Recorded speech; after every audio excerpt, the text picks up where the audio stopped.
विकास हुआ इधर? नहीं हुआ। जनता से पूछो। विकास की शादी हो गई गीता के साथ भाई। आपको मैं बता रहा हूं, मनोज तिवारी जी को खुद दुख हो रहा है कि मैं कन्हैया कुमार के सामने क्यों लड़ रहा हूं। अगर भाजपा की रैली में लोग कह रहे हैं कि हम देखने के लिए मनोज तिवारी को आए, वोट तो कन्हैया को देंगे, यही होने जा रहा है। अगर मनोज तिवारी या भाजपा के लोग कन्हैया कुमार के ऊपर देशद्रोह का आरोप लगा रहे हैं तो मनोज तिवारी के चच्चा को और जय शाह के पप्पा को डूब मरना चाहिए, क्योंकि जिसके ऊपर तुम देशद्रोह का आरोप लगा रहे हो पूरे देश की संस्था तुम्हारे कब्जे में है, कोर्ट तुम्हारे कब्जे में, राष्ट्रपति तुम्हारे कब्जे में, उपराष्ट्रपति तुम्हारे कब्जे में, देश का गृह मंत्री तुम्हारे कब्जे में, देश के प्रधानमंत्री तुम, देश की फोर्स तुम्हारे कब्जे में, देश की ईडी, सीबीआई, आईबी सब तुम्हारे कब्जे में।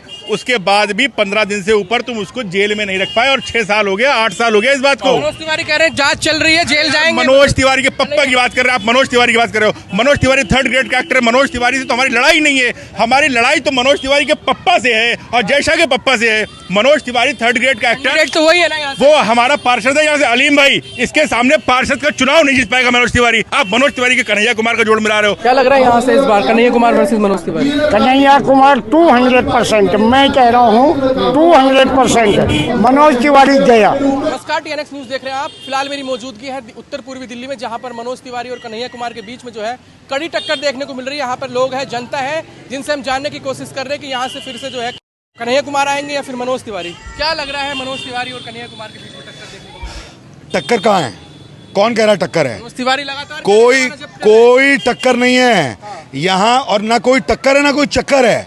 यहाँ पर कांग्रेस पार्टी, इंडिया गठबंधन, कन्हैया कुमार एक तरफा जीत रहे हैं। मनोज तिवारी जी और भाजपा की फ्रस्ट्रेशन साफ तौर पे दिख रही है। मैं कल बड़ी जिम्मेदारी से आपसे कह रहा हूँ, कल माननीय प्रधानमंत्री जी आ रहे हैं। सुनने में आया है ऐसा कि आप जमुना पार की गलियों में घूमना चाह रहे हैं। प्रधानमंत्री जी कल आप आएंगे जरूर, लेकिन आपको कोई मिलेगा नहीं। आपकी सभा में कुर्सियां खाली रहेंगी, ये मेरा दावा है। मैं आज बोल रहा हूं आपको, क्योंकि उत्तर पूर्वी दिल्ली की जनता इस बात को बहुत सही तरीके से समझ चुकी है कि आपका झूठ, आपके जुमले, एक प्रधानमंत्री की जो भाषा शैली होनी चाहिए वो आपकी भाषा नहीं है। कभी आप मुसलमान की बात करते हैं, कभी आप मीट की बात करते हैं, कभी आप मंगलसूत्र की बात करते हैं। अरे आपके पास यही, आप बताइए देश को तरक्की। तिवारी ने विकास भी किया है ना, वो कह रहे हैं 14,000 करोड़ का विकास किया है। कहाँ है विकास? मुझे दिखाइए विकास। जानते हो भाई कोई विकास है? विकास हुआ इधर? नहीं हुआ। जनता से पूछो। विकास की शादी हो गई गीता के साथ भाई। विकास नहीं हुआ भाई। आपके कैंडिडेट को देशद्रोही बता रहे हैं वो। कैसा देशद्रोही? कौन सा देशद्रोही?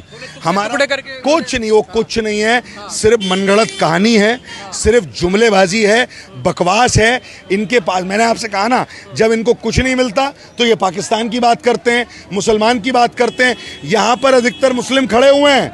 हम यहाँ पर हिंदुस्तान के अंदर बाय चांस नहीं रहते, बाय चॉइस रहते हैं। ये हमारा मुल्क है, हम यहाँ मरेंगे भी, हम यहाँ पैदा भी होंगे। आपको नहीं लगता मनोज तिवारी भारी कैंडिडेट है? भारी 2 साल के 2 बार के सांसद रहे। भारी नहीं है, भारी नहीं है, वो है ही नहीं, वो है ही नहीं। उनकी जमानत बचना मुश्किल है, ये समझ लीजिए। मनोज तिवारी अब लड़ाई दोनों कैंडिडेट में क्या फर्क? देखिए सुनिए, मैं आपको बता दूं, भाजपा के कैंडिडेट अब जीतने के लिए नहीं लड़ रहे, जमानत बचाने के लिए लड़ रहे हैं कि उनका होगा क्या। 6 कैंडिडेट भाजपा ने चेंज कर दिए। एक इनको ही रखा क्योंकि उन्होंने हाथ पैर जोड़े, अमित शाह जी के, नड्डा जी के हाथ पैर जोड़े। आज आपको मैं बता रहा हूं, मनोज तिवारी जी को खुद दुख हो रहा है कि मैं कन्हैया कुमार के सामने क्यों लड़ रहा हूं। वो ना डिबेट कर पा रहे हैं, ना वो प्रदर्शन कर पा रहे हैं, ना वो लोगों के बीच में जा पा रहे हैं। आप ही के टीवी के माध्यम से हमने देखा था, पूरे देश में आपका वीडियो चल रहा है कि जिस तरीके से आपने एक सवाल पूछा, इसी नॉर्थ ईस्ट की गलियों में लोगों ने क्या कहा कि हम मनोज तिवारी 1-2 पहुंच ही जाते हैं रैली में। नहीं आते हैं, लेकिन वो दिल की सच्चाई है लोगों की। भाजपा की रैली में अगर कोई आदमी आके ये बोल रहा है, और ये सिर्फ आप ही के नहीं, और भी चैनलों पे हमने सुना कि अगर भाजपा की रैली में लोग कह रहे हैं कि हम देखने के लिए मनोज तिवारी को आए, वोट तो कन्हैया को देंगे, यही होने जा रहा है। जिस जमीन पर आप खड़े हैं मुस्ताबाद विधानसभा में, मैं जिम्मेदारी के साथ कह रहा हूं, यहां पर उत्तर पूर्वी दिल्ली में सबसे ज्यादा वोट मिलेंगे। 1,30,000 से ज्यादा वोट यहां कांग्रेस पार्टी, इंडिया गठबंधन, कन्हैया कुमार को मिलेगा और यहीं से जीत का भूगोल बचता हुआ चला जाएगा और कन्हैया कुमार 3 लाख से ज्यादा वोटों से जीते। हिंदू तो हमारे साथ है। पूरा देश राहुल गांधी के साथ है, पूरा देश पूरा नॉर्थ ईस्ट कन्हैया कुमार के साथ है। देश की एक एक मेरी माँ, बहन, जवान, बुजुर्ग और यहाँ जितने लोग हैं वो देश को एक करने के लिए, राष्ट्रवाद के लिए, देश के लिए, तिरंगे के लिए राहुल गांधी के साथ खड़े हैं, इंडिया गठबंधन के साथ खड़े हैं और सारा देश एक मुश्क होके इंडिया गठबंधन की सरकार बनाने जा रहा है। भाजपा 150 क्रॉस। दोनों जो कैंडिडेट है उनमें क्या फर्क देखते हैं? देखिए, एक इतना पढ़ा लिखा युवक है कि डॉक्टरेट किए हुए है, जेएनयू जैसी महान यूनिवर्सिटी से डॉक्टरेट किए हुए हैं, मुझे लगता है दिल्ली का सबसे पढ़ा लिखा कैंडिडेट है। और दूसरे कैंडिडेट के बारे में मैं क्या बोलूं, जो रिंकिया के पापा हैं, बस उनकी यही पहचान है कि वो रिंकिया के पापा हैं। थर्ड ग्रेड का एक्टर है। थर्ड ग्रेड का एक्टर है। दूसरा ये पहचान है उसकी। अभी आपने कहा, अली भाई से आप बात कर रहे थे, आपने कहा कि वो देशद्रोह का आरोप लगा रहे हैं। अगर मनोज तिवारी या भाजपा के लोग कन्हैया कुमार के ऊपर देशद्रोह का आरोप लगा रहे हैं तो मनोज तिवारी के चच्चा को और जय शाह के पप्पा को डूब मरना चाहिए, क्योंकि जिसके ऊपर तुम देशद्रोह का आरोप लगा रहे हो पूरे देश की संस्था तुम्हारे कब्जे में है, कोर्ट तुम्हारे कब्जे में, राष्ट्रपति तुम्हारे कब्जे में, उपराष्ट्रपति तुम्हारे कब्जे में, देश का गृह मंत्री तुम्हारे कब्जे में, देश के प्रधानमंत्री तुम, देश की फोर्स तुम्हारे कब्जे में, देश की ईडी, सीबीआई, आईबी सब तुम्हारे कब्जे में। उसके बाद भी 15 दिन से ऊपर तुम उसको जेल में नहीं रख पाए और 6 साल हो गया, 8 साल हो गया इस बात को। 15 दिन से ऊपर उसको जेल में नहीं रख पाए 8 साल पहले, और 8 साल में तुम्हारे अंदर इतनी हिम्मत नहीं आई कि तुम चार्जशीट दाखिल कर सको।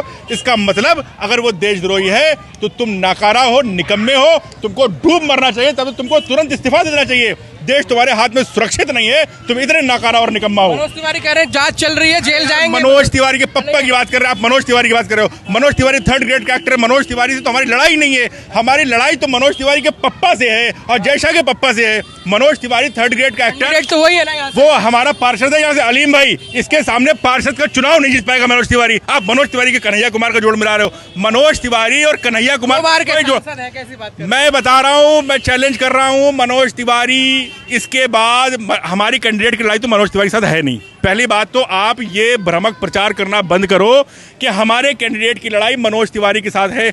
हमारे कैंडिडेट की लड़ाई एक अश्लील गायक, एक थर्ड ग्रेड के एक्टर, एक गली कूड़े कचड़े का आदमी, उसके साथ लड़ाई नहीं है। उसकी लड़ाई भारत के प्रधानमंत्री के साथ है। वो राहुल गांधी के साथ कदम से कदम मिला करके वो इस देश के लिए लड़ रहा है।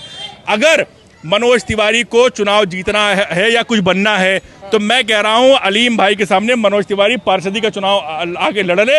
ये जमानत जब्त हो जाएगी मनोज तिवारी की पार्षदी के चुनाव। मैं चैलेंज कर रहा हूं नेहरू विहार वार्ड से आके मनोज तिवारी जो है पार्षद के चुनाव लड़े। इससे ऊपर की मनोज तिवारी की औकात नहीं है। मैं आपको बताऊं, मोदी ने जो भ्रमक कह रहे हैं 4 तारीख को जवाब मिल जाएगा। मोदी ने जो भ्रमक प्रचार किया था कांग्रेस के खिलाफ, मोदी ने जो सांप्रदायिकता फैलाई थी, 14 और 19 का परिणाम वो है कि ऐसे ऐसे व्यक्ति सांसद बन गए जिनको कोई ग्राम में प्रधान न बनाए, जिनको कोई वार्ड में पार्षद न बनाए, जिनको कोई अपने बगल में बैठाए ना, ऐसे ऐसे व्यक्ति सांसद बन गए। तो मनोज तिवारी से हमारी कोई लड़ाई है नहीं। हमारी लड़ाई भारतीय जनता पार्टी, मोदी और अमित शाह से है। हमारी लड़ाई जो है संविधान को बचाने की लड़ाई है। मनोज तिवारी बहुत तुच्छ आदमी है। क्यों नाम लेते हो मनोज तिवारी का? 10 साल ये पूरी जनता खड़ी है, आप पूछ सकते हैं। ये है कि मैं कांग्रेसी हूँ इसलिए नहीं करा, ये पूरी जनता खड़ी है। आप पूछ सकते हैं अगर किसी ने एक बार भी 10 साल में उनको यहाँ देखा हो, या आप कह रहे थे अभी बहुत बजट लगाया उन्होंने, यहाँ कोई भी काम 14,000 करोड़ की बात कर रहे हैं। 14,000 करोड़, 14 लाख भी नहीं लगाए उन्होंने। यहाँ जो भी काम हुआ है अभी तक, हमारे जो विधायक, पूर्व विधायक थे हसन अहमद, उन्हीं की ये गलियाँ बनाई हुई है, उन्हीं के सिवर डले हुए हैं। कोई काम आज तक उसके बाद नहीं हुआ। क्या लग रहा है यहाँ से इस बार कन्हैया कुमार वर्सेस मनोज तिवारी? कन्हैया कुमार 200%, मैं कह रहा हूँ 200%। कल यहाँ पर बीजेपी की रैली निकाल रहे थे, मैंने उन बच्चों को कहा, मैंने कहा बेटा तुम तो हार गए, अरे यहाँ क्यों आए? वो सब बच्चे थे, उन्होंने सीधा कहा अंकल हमें 200 रुपये मिल रहे हैं, हमें 200 तो लेने दो। मैंने कहा बेटा 200 क्या, तो 500 ले, 1000 ले, हमारा क्या जा रहा है? लेकिन ये देखो, बोला हमें इससे कोई मतलब नहीं। हमें तो पैसे से मतलब है। तो ये मेन समस्या है। समस्या ये है, यहाँ देखो नीचे दिखाओ जरा, ये जरा बेटा हटियो, ये नाला देखो सारा बड़ा बड़ा है, ये कच्ची सड़क है सारा ही। ये पानी की लाइन देखो, ये पानी की लाइन है, कनेक्शन भाजपा का है, बीजेपी का विकास है। ये बीजेपी का है। ये कनेक्शन देखो कहीं नहीं हुआ, हजार रुपए ले लिए। अब ये बताइए, यहाँ से कन्हैया कुमार वर्सेस मनोज तिवारी है, कितने वोटों से कौन कितना जीत रहा है? इस टाइम हो सकता है मनोज तिवारी की जमानत जब्त हो जाए। जमानत जब्त हो जाए? हाँ, ये याद रख लेना आप। वो तो कह रहे हैं उल्टा कन्हैया कुमार की कर देंगे। कन्हैया कुमार की कुछ नहीं, ये जनता देखो नहीं, ये कन्हैया विकास किया है मनोज, ये विकास नहीं किया। ये विकास करता तो वो जीतता, लेकिन उसने तो किया कुछ नहीं। 2 बार जीते वो, 10 साल में कुछ नहीं किया। वो तो मोदी के नाम से जीत जाते हैं जी। मोदी ने सारा देश बेच के खा गया। 1400 करोड़ का विकास किया है। यार 14 पैसे का विकास बता दो ना आप ही। आप तो सारा घूमते हो इधर उधर, एंकर हो आप। यहाँ पत्रकार महोदय, यहाँ देखो ना ये कच्ची रोडें हैं, कहाँ लगा है वो? मनोज तिवारी पे भरोसा है?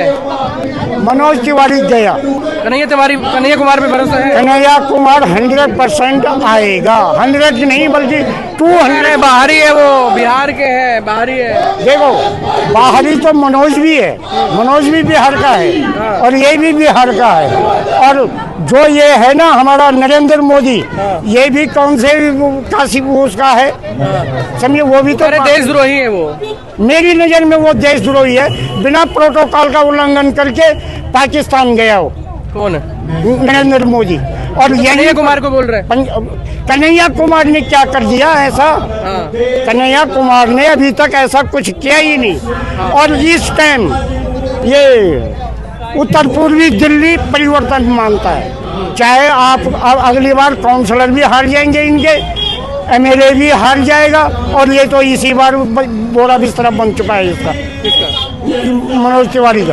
बोले कन्हैया कुमार को इस बार, कन्हैया कुमार इस बार बहुत तेजी से, वो युवा लड़का है, उसने स्थापित होना है और इन्होंने विस्थापित होना है। ये विस्थापित होने वाले हैं, वो स्थापित होगा। 2 करोड़ नौकरियां मिलनी थी हर साल, 100 यूनिवर्सिटी खुलनी थी हर साल, 50 मेडिकल कॉलेज खुलने थे हर साल, 50 टेक्निकल कॉलेज खुलने थे हर साल। कहाँ गए? ये भी तो सब मोदी की गारंटी थी ना। क्या फिस हो गई।